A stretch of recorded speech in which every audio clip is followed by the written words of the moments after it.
Do ponto de vista, vamos dizer assim, fisiológico, natural, as assimetrias cranianas, elas advêm da criança ao adolescente e o adulto, ou seja, do bebezinho, ele já começa a ter um padrão de assimetria, tá? Um padrão de assimetria.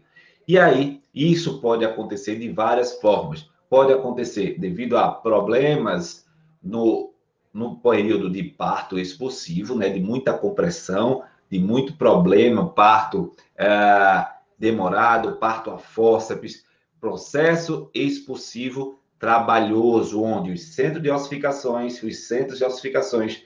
dos ossos cranianos ali de forma cartilaginosas, como centro de ossificações e não ósseos, né? E agora a gente precisa categoricamente trazer para vocês esse entendimento, que quando a gente está sobrecarregando o crânio durante o processo de parto, coloca lá a colherzinha do parto a fórceps, você gera compressões que deformam o crânio do paciente. E muitas vezes, durante a passagem no canal de parto, dependendo da apresentação do bebê, isso gera uma deformidade, que é exatamente feita para que o crânio deforme e passe pelo canal vaginal.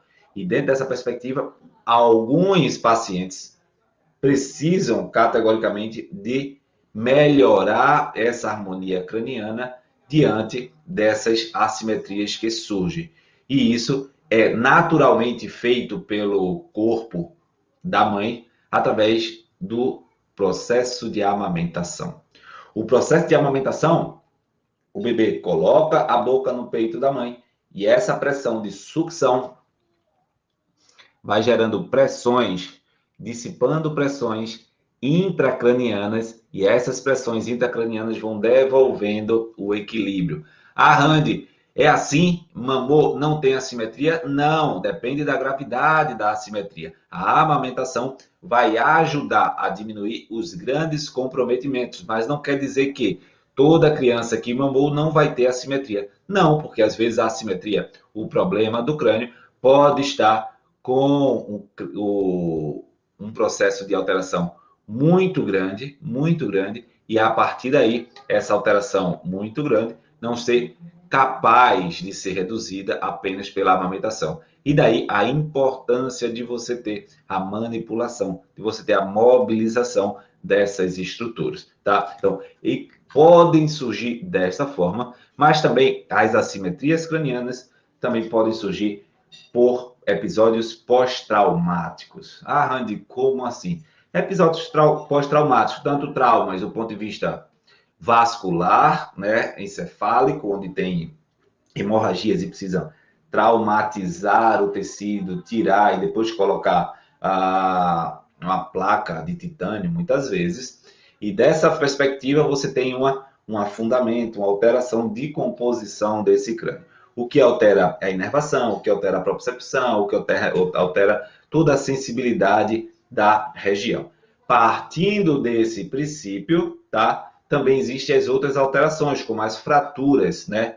Por traumas comumente acontecidos em acidentes automobilísticos, em quedas da própria altura, em quedas de árvore, de muro, que podem alterar a conformação desse crânio, gerando as assimetrias, tá? E aí os crânios alterados vão, consequentemente, comprometer a harmonia do sistema estomatognático nessa perspectiva. E dentro dessas possibilidades deste surgimento, né, por que você precisa avaliar a presença das assimetrias cranianas?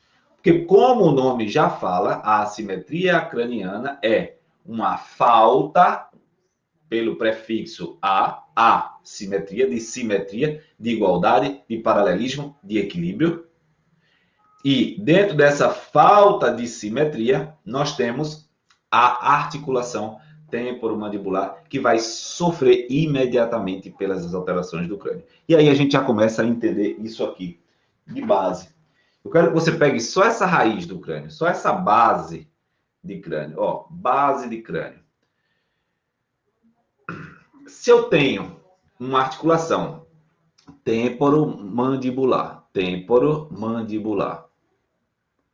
que é articulada pelo processo do côndilo da mandíbula de um lado e outro processo condilar e articulado com o temporal.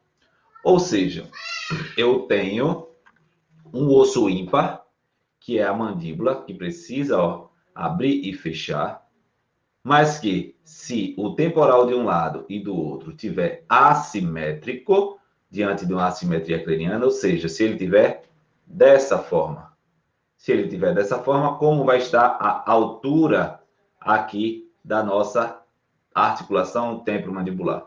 Vai ficar uma mais acima e a outra mais abaixo. Uma mais acima e a outra mais abaixo quer dizer o quê? Que os músculos mastigatórios de um lado vão ter uma tensão e os músculos mastigatórios do outro vai ter outra tensão. Porém, aqui embaixo vai se localizar o osso ióide. E o osso ióide possui tramas musculares, que são os supra-ioideus, tanto para frente como para cima, para pegar a língua, como posteriormente para o crânio, aqui atrás. E dentro desse equilíbrio, as alterações de simetria vão conduzir o nosso paciente a uma biomecânica alterada.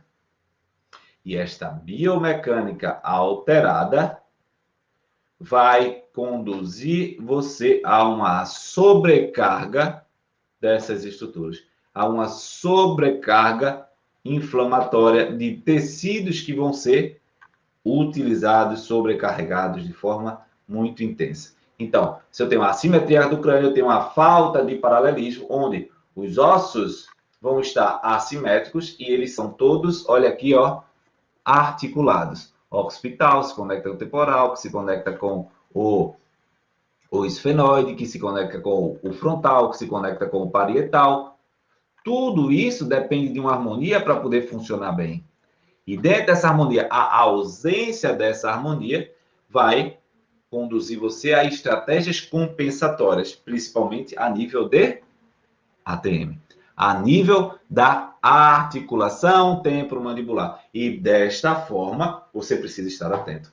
Você precisa entender que o seu paciente precisa de uma análise cuidadosa das consequências dessa assimetria.